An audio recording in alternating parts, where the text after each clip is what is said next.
हिंदी में यूपीएससी की तैयारी से संबंधित प्रोग्राम्स को देखने के लिए सब्सक्राइब करें स्टडी IQ-IAS हिंदी। नमस्कार, बहुत बहुत स्वागत है आप सभी का स्टडी IQ-IAS हिंदी में। मेरा नाम है अतुल जैन। जैसे जैसे यूपीएससी का प्रीलिम्स की परीक्षा पास आ रही है, हालांकि अभी उतनी पास नहीं है, अभी कुछ महीने बाकी हैं, 4-5 महीने बाकी हैं, वैसे वैसे आप में से वो लोग जो 2024 में एग्जाम देने वाले हैं, निश्चित तौर पे आप में एक उत्सुकता बढ़ रही होगी, एक जिसको हम कहते हैं नर्वसनेस जिसे हम कहते हैं वो बढ़ रही होगी कि अब जो है वो क्या किया जाए और अब जो है परीक्षा को हम किस तरह से देखें, परीक्षा की तैयारी को किस तरह से देखें।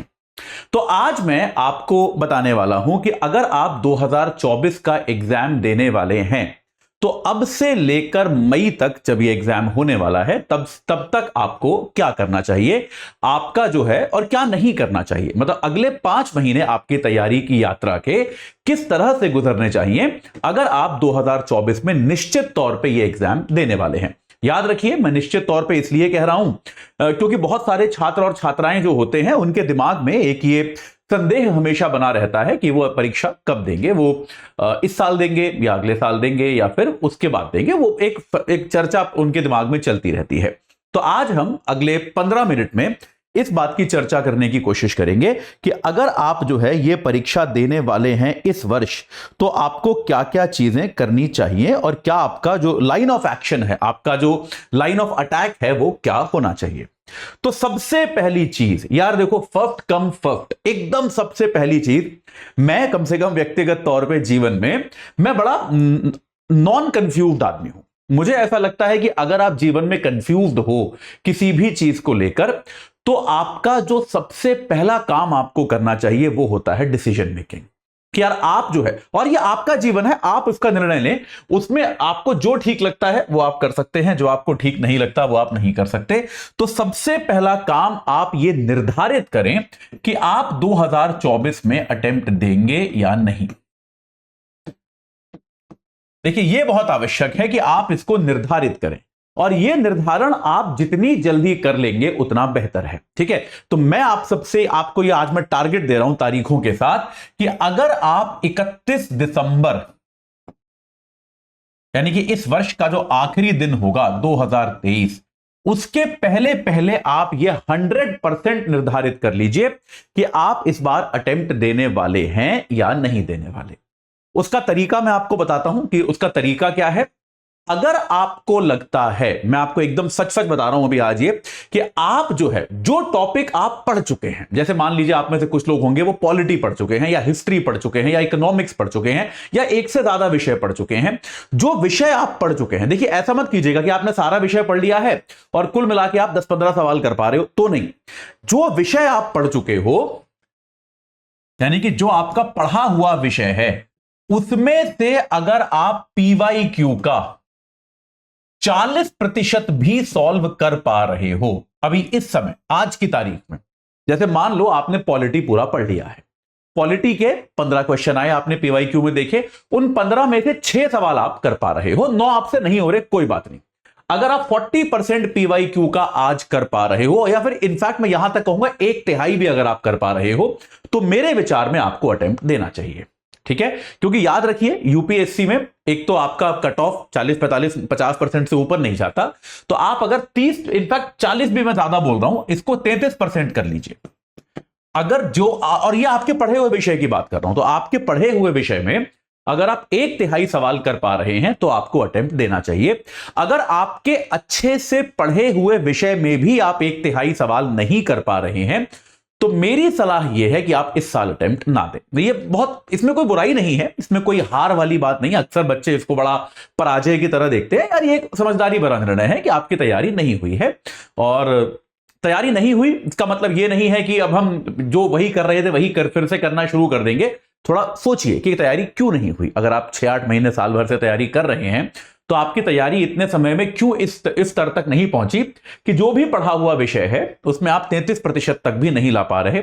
यह आपको सोचना चाहिए। इसके लिए आपको रणनीति जैसे भी बदलनी है, जो भी आपको करना है वो एक अलग चर्चा कभी करेंगे, लेकिन यह एक आपको सोचना चाहिए कि पढ़े विषय में से अगर आप 33% तक स्कोर कर पा रहे हो तो आपको 2024 का एग्जाम जो है वो देना चाहिए।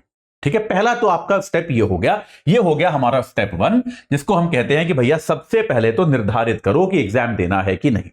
दूसरा, 1 जनवरी से, और ये मैं एकदम सीरियसनेस से बोल रहा हूं, 1 जनवरी 2024 से कृपया मेंस की पढ़ाई बंद कर दें। 1 जनवरी 2024 से आप मेंस की पढ़ाई को जो है बंद कर दें। ठीक है, आपको पता है, मैंने भी आपको कई बार कहा है कि यूपीएससी की तैयारी जो होती है वो हमेशा प्री कम मेंस होती है, कि यार प्री और मेंस की तैयारी में कोई बहुत ज्यादा फर्क होता नहीं है, सिलेबस काफी हद तक कॉमन होता है। आप मेंस की चीजें भी पढ़ते रहिए, आप जो है मेंस की आंसर राइटिंग भी करते रहिए, अपना ऑप्शनल पढ़ते रहिए, ये सारी चीजें आप करते रहिए, कोई दिक्कत नहीं है। लेकिन 1 जनवरी 2024 से आप अगर खुद से पढ़ाई कर रहे हैं तो आप जो है मेंस की तैयारी को एकदम त्याग दीजिए। देखिए, ये हम लोगों को बार बार लगता है, खास तौर पे ऐसे छात्रों को जिनकी तैयारी थोड़ी अच्छी होती है, उनको लगता है प्री तो हो ही जाएगा, कि प्रीलिम्स जो है वो तो हो ही जाएगा, मेंस असली चुनौती है। वो बात सच भी है। अगर आप परीक्षा के दृष्टिकोण से देखें तो आपकी जो मेरिट बनती है वो तो मेंस के आधार पे बनती है, प्री तो क्वालिफाइंग है। लेकिन बेटा, मेंस की कॉपी चेक कराने के लिए प्री क्वालिफाई करना जरूरी है। अगर आप प्री क्वालिफाई ही नहीं करेंगे तो आप मेंस के आपने कितना भी आपने ज्ञान बटोर रखा हो और आप कितने भी अच्छे उत्तर लिखने में सक्षम हो, आपको मौका भी नहीं मिलेगा वो लिखने का ना। तो ऐसे में बहुत सारे छात्रों को जानता हूं जो बहुत बहुत टैलेंटेड थे और जिनके कई कई साल खराब हुए इस चक्कर में कि बहुत शानदार तैयारी करके बैठे हुए थे लेकिन प्री ही क्लियर नहीं हुआ। मैं दावे के साथ कह सकता हूं, आप भी ऐसे लोगों को जानते होंगे कुछ, जो आपको लगा कि बहुत टैलेंटेड थे लेकिन यार प्री ही कभी क्लियर नहीं हुआ। सब कहते थे कि भाई इनकी तो अच्छी रैंक भी आ सकती है ये वो, लेकिन प्री कभी क्लियर नहीं हुआ या कई साल तक क्लियर नहीं हुआ। फिर चौथा, पांचवा, छठा अटेम्प्ट तक लग गया प्री क्लियर करके, और जब प्री क्लियर हुआ तो सब हो गया, फिर टॉप 20 में रैंक आ गई, सब हो गया। लेकिन प्री ही क्लियर होने में 4 साल लग गए, तो जीवन के वो 3 बहुमूल्य साल उनके खराब हो गए।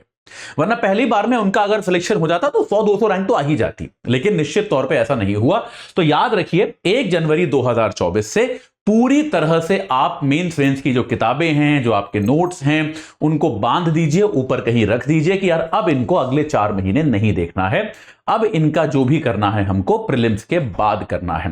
प्री अभी भी यूपीएससी की परीक्षा में सबसे ज्यादा चुनौतीपूर्ण चरण है, इसको याद रखिएगा।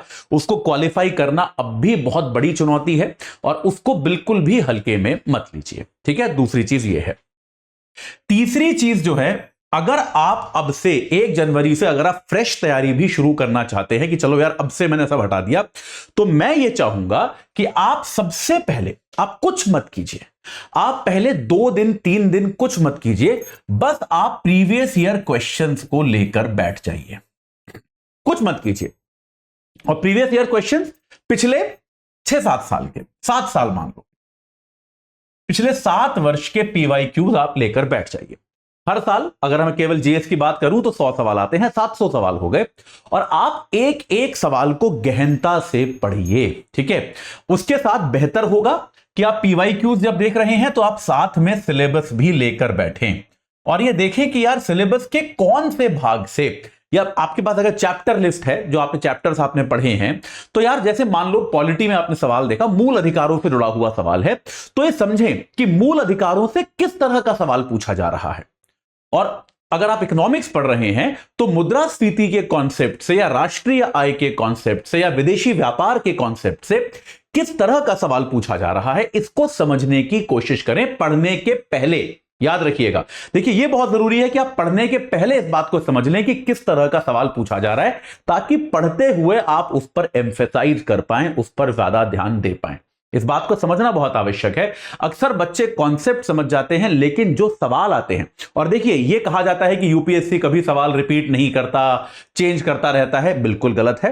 यूपीएससी सवाल रिपीट भी करता है, और यूपीएससी के सवाल किस प्रकार के आते हैं ये तो आप पिछले 7 साल के सवाल देखकर काफी हद तक, मैं ये नहीं कह रहा 100%, लेकिन कम से कम 10-15 सवालों का तो अनुमान आप लगा सकते हो कि यार इस तरह का सवाल आएगा। ठीक है, तो यार ये चीजें आपको तब मिलेंगी जब आप पहले 3 दिन कुछ मत कीजिए, बस पीवाईक्यू देखिए। ठीक है, ये आपको निश्चित तौर पर करना ही करना है, पीवाईक्यू देखे बिना मत कीजिए। जो टॉपिक खत्म करें उसके सारे पीवाईक्यूज को एक बार फिर करना है। पीवाईक्यू जो है वो एकदम आपका इस समय धर्म ग्रंथ होना चाहिए, आपका बाइबल, आपकी कुरान, आपकी गीता होनी चाहिए कि यार मैं जो टॉपिक पढ़ूंगा उसको मैं जब तक पीवाईक्यू के जरिए ना छान लूं तब तक मैं उसको नहीं छोड़ूंगा। ये एकदम क्लियर है, ठीक है, ये आपको याद रखना है। ये आपका क्लियर हुआ इसमें, ठीक है, क्षमा कीजिएगा। समाचार पत्र जो है या फिर करंट अफेयर्स जिसे हम कहते हैं, करंट अफेयर्स जो है आपका, वो केवल न सिर्फ वर्तमान का पढ़िए बल्कि उसका मंथ वाइज रिवीजन कीजिए, माहवार रिवीजन।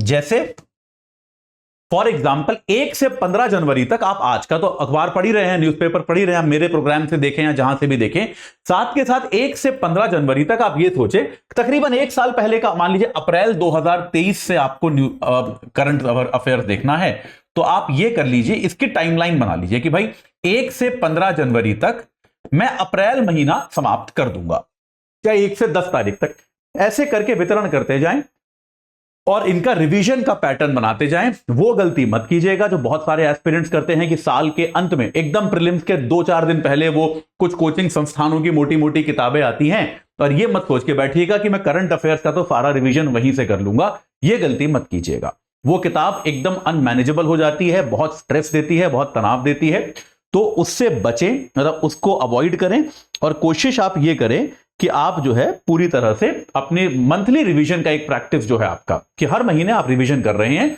और एक महीने का, एक बार में 1 महीना आप अभी भी पढ़ रहे हैं और 1 महीने का रिवीजन कर रहे हैं, ये आप करते जाइए। एग्जाम से करीब 1.5 महीने पहले तक का करंट अफेयर्स पढ़ना है। जैसे अगर मैं देखूं कि प्रीलिम्स 2024 जहां तक मुझे याद है मई के एंड में है, जहां तक मुझे याद आ रहा है, तो 26 मई को है, 26 मई का डेट है, संडे को ही पड़ता है, 26 मई 2024 को अभी लिखा रहा है कि प्रीलिम्स है।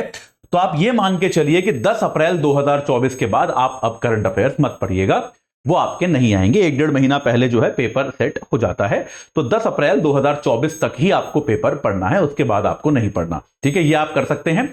तो इस दौरान आपको वर्तमान का पढ़ना है और पीछे का भी रिवाइज करना है। 1 साल पहले तक का करंट अफेयर्स आपको, करीब 13 महीने पहले तक का करंट अफेयर्स आपको निश्चित तौर पर करना ही पड़ेगा, यह आपको याद रखना है।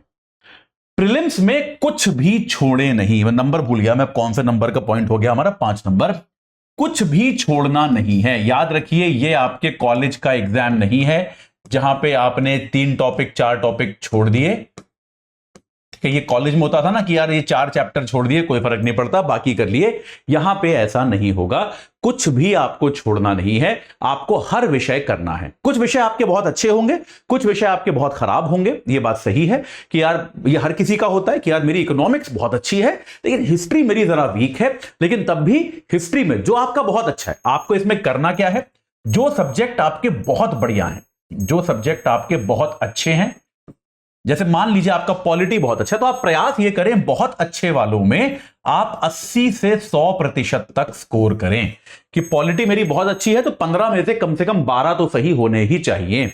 और मान लीजिए मेरी हिस्ट्री बहुत खराब है, जो बहुत खराब हैं उनमें भी आपका कम से कम 30% का स्कोर आना ही चाहिए कि हिस्ट्री मेरी बहुत खराब है, बहुत ही गंदी हिस्ट्री है मेरी, लेकिन तब भी मैंने बेसिक एनसीईआरटी पढ़ ली, बेसिक कुछ पढ़ लिया, ताकि मैं 4 सवाल तो 15 में से करके आ जाऊंगा उसमें भी। ठीक है, ये एक संतुलन बनाना बहुत आवश्यक है क्योंकि यहां पे अगर आपका 0 हो गया तो याद रखिएगा ये आपको नहीं बचा पाएगा, तो ये आपको याद रखना है, ये एक बैलेंस जो है ये आपको बनाकर रखना है।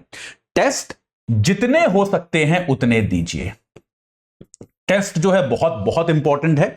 टेस्ट से 2 फायदे होते हैं, एक तो गति का आपको लाभ मिलता है, दूसरा कई बार क्या होता है जिस तरह की गलती आप एग्जामिनेशन हॉल में करते हैं उस तरह की गलती आप टेस्ट में कर लेते हैं। तो टेस्ट में कम नंबर आए कोई बात नहीं, बहुत अच्छी बात है कि यार टेस्ट आपका खराब हो गया, क्या फर्क पड़ता है यार, खराब हो जाने दो, लेकिन आपका असली एग्जाम जो है वो बचा रहता है। असली एग्जाम जो है वो आपका हमेशा एक सही तरीके से चलता है, वो आपका बचा रहता है।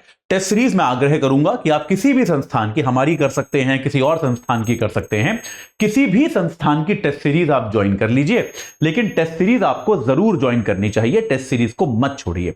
टेस्ट बहुत ज्यादा इंपॉर्टेंट है, जितने भी आप टेस्ट करेंगे उतना ज्यादा आपको फायदा इसमें जरूर मिलेगा। इस समय मैं आग्रह यह करूंगा कि मित्रों के साथ चर्चा से बचें, कि अपने दोस्तों के साथ कि यार मैंने ये पढ़ लिया, ये नहीं पढ़ा, इस तरह की चर्चा जो है उससे बचे, कोई फायदा नहीं होता। ये छोड़ दें, मतलब कोई बात नहीं, आप एकाकी तैयारी करें इस समय। अब अगर आपको डिस्कशन करना भी है, कोई रणनीति चाहिए भी, तो वो अपने मेंटोर से लें, वो अपने टीचर्स से लें। मित्रों से इस तरह की चर्चा से इस समय बचें कि आपने क्या पढ़ा और क्या ना पढ़ा, नहीं पढ़ा। ठीक है, याद रखिए एग्जामिनेशन के कम से कम एक दिन पहले पूरा ब्रेक ले लीजिए, पढ़ाई बंद कर दीजिए। मैं अक्सर देखता था कि लोग सेंटर, अब भी देखता हूं लोग सेंटर्स के बाहर भी किताबें पढ़ते हुए जाते हैं। मत करो ये सब, कोई फायदा नहीं होता। एक दिन पहले ब्रेक लो, आराम से घर पे बैठो, पिक्चर देखो, घर वालों से बातचीत करो, रिलैक्स रहो। जो होना था हो गया, उसको ऐसे एक दिन में आप ज्यादा परिवर्तित कर नहीं सकते। ठीक है, याद ये रखिएगा यूपीएससी एग्जाम कोई ऐसा एग्जाम नहीं है जिसमें आपको 100% स्कोर करना होता है। लेकिन मैं तब भी कह रहा हूं, अगर आप 100 नंबर टारगेट बना के चलोगे तो फेल हो जाओगे। आपको हमेशा टारगेट ये करना है, जिसको मैं कई बार बता चुका, लक्ष्य होना चाहिए 140, कि 200 में से मुझे 140 नंबर लेके आने हैं, ताकि खराब से खराब दिन आप 100 नंबर लेकर आए। 100 नंबर पे निश्चित सिलेक्शन हो जाएगा आपका, लेकिन खराब से खराब दिन 100 नंबर, जितना आप करके आओगे उससे 10-12 नंबर कम आएंगे ही आएंगे। ये प्रकृति का नियम है, इसको आप नहीं बदल सकते। तो इसीलिए कोशिश ये करिए कि 140 का लक्ष्य बनाइए। जब तक 140 आपके दिमाग में श्योर ना हो जाए तब तक आराम मत कीजिए, तब तक रुकिए मत। 140 का टारगेट बनाएंगे, 100 से ऊपर 100% जाएंगे, और यही आपको करना है। ठीक है, तो ये कुछ तरीके हैं जो अब से लेकर 26 मई तक आपको करने चाहिए। इनको अगर आप करेंगे तो इस बात की बहुत संभावना है कि आप जो है इस परीक्षा में बहुत अच्छा कर पाएंगे।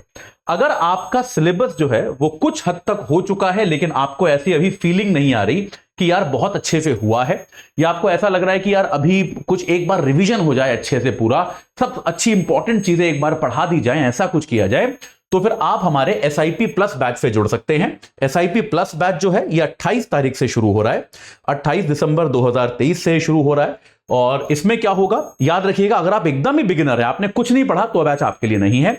जिससे थोड़ा सा पढ़ा है लेकिन अभी उसको कॉन्फिडेंस नहीं आ रहा, उसके लिए ये बैच है।